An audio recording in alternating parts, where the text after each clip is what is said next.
runtii aadaan ugu faraxsanahay ka soo qaybgalka kulankan waxaan rabaa in uu hambaliyeeyo madaxweynaha dib loo doortay madaxweyne Axmed Maxamed Islaam alf mabruuq aan iraahdo ilaahay ku fududeeyo mas'uuliyadda weyn oo aan hubo inaad fahamsantahay culayskeeda iyo dadka Soomaaliyeed gaar ahaan dadka reer Jubbaland oo runtii baahi badan u qaba dawladnimo hana qaada sidaas oo kale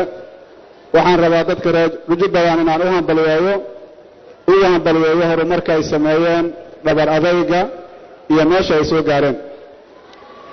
intaas markii aan ka gudbo waxaan rabaa inaan uga tacsiiyo dadka reer Jubbaland dhibaatada magaca qaranka iyo dawladnimada loogu geystay Soomaaliya haddaan nahay magaca qof kasta Soomaaliya maanta ana qaadanayo iyo ogolaada waa idinkugu tacsiyeynaynaa raalli kama nihin dawladnimada in qofna lagu dhibo qolana lagu dhibo waa u soo halganteen meesha aad ka soo bilowdeen aan xoogaalinahay dhibka aad soo marteen aan xoogaalinahay abaalmarintiinu ma ahayn waxa aad kala kulanteen dawladda laakiin ku qanca dadka Soomaaliyeed ee idin yimiday jeclaystay inay kala qayb qaataan xafladan cali masaarka intaas markii aan ka gudbo waxaan shaki ku jirin Soomaaliya maanta marxalad muhiim ah inay marayso annagoo dhan nooga baahan tahay inaan ka qayb qaadano sidii loo badbaadi lahaa laga soo bilaabo burburkii dawladda dhexe ilaa hadda waxaa socday dadaal Soomaaliyeed iyo mid dad ajnabiga ay wadaan si loo helo dawlad Soomaaliyeed oo hana qaada waxaan aaminsanahay dadaalkaasi inuu meel soo gaaray laakiin maanta mugdi oo galay mugdigaasna loo baahan yahay inaan ka xishoon madaxana ka qarsan mas'uuliyadeedana aan qaadano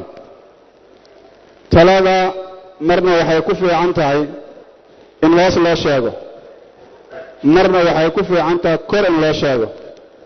aniga waxaan aaminsanahay talada xilligii hoos loo sheegi lahaa waa soo dhamaatay xilligii kor loo soo sheegi lahaa la joogaa waxaa ilaahay mahadiisa dadka Soomaaliyeed maanta inay u bisinayeen arintaas waxaa ilaahay mahadiisa laba mas'uul oo laba maamul goboleed madax ah inay nala joogaan maanta labadiina madaxweyne iyo dadka ka timaadeen iyo maamulkiina aday waxa laabaan dambiga ninkaan idinaysanaa sababtuna hadda annaga waa ka soo quusanay dawladda dhexe quusaan ka nahay waa ka nimid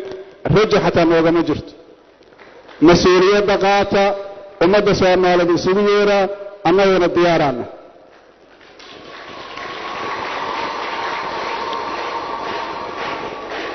waxaa la yidhaa hashu haddaysan nin weyn niman ma weyso war hashu nimanka badan ay haysaa dadka isugu yeera dadka Soomaaliyeed waa diyaar tala Soomaaliyeed loo baahan yahay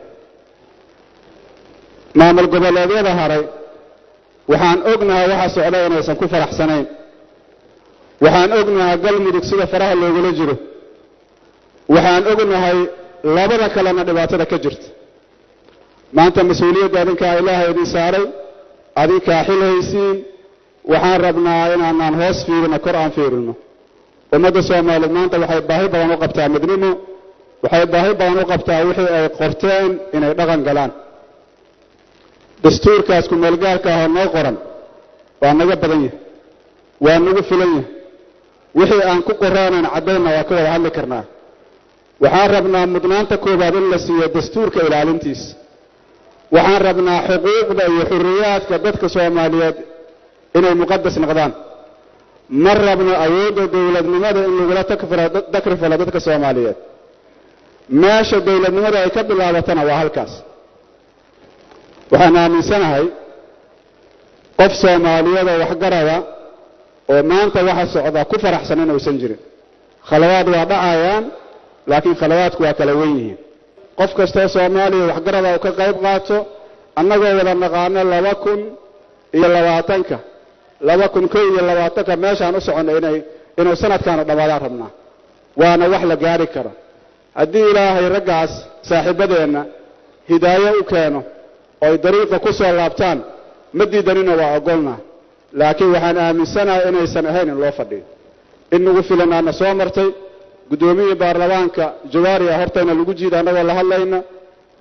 waxa ka dhacay maxaan ku iraahdaa meesha la yiraahdo koonfur galbeedan xoogaal wada ahayn oo qofna ka hadlin oo laga wada aamusay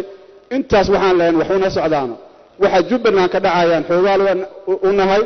waxa ka socda galmudug xoogaal u nahay waxaan joognaa meel aan wax ka soo soconayaan la suguna Soomaaliya isku tashada qodobkaas waxaan rabaa in aan u gudbo dawladnimadan odayaal iyo gabdho Soomaaliyeed oo aqoon badan aan u lahayn dawladnimo ayaa meeshan soo gaarsiiyay waxaan iskula joogno waa Soomaalinimo iyo wanaag noo dhaxeeya iskulama joogno dastuur iskulama joogno sharci waxaan rabnaa inay taasuna noo ahaato dastuurkan aan ku wada joogno dastuurkii waa la laalay meel uu jira lama yaqaano waxaan rabnaa dastuurka dib loo soo celiyo waxaan rabaa inaan iska iloobin maanta waxa ilaahay ku soo aadiyay maalin qiimo badan oo maalintii calanka Soomaaliyeed la unkay ah waa maalin weyn waxaan u baahanahay fursadaas inaan uga faa'iideysano in dib loo soo nooleeyo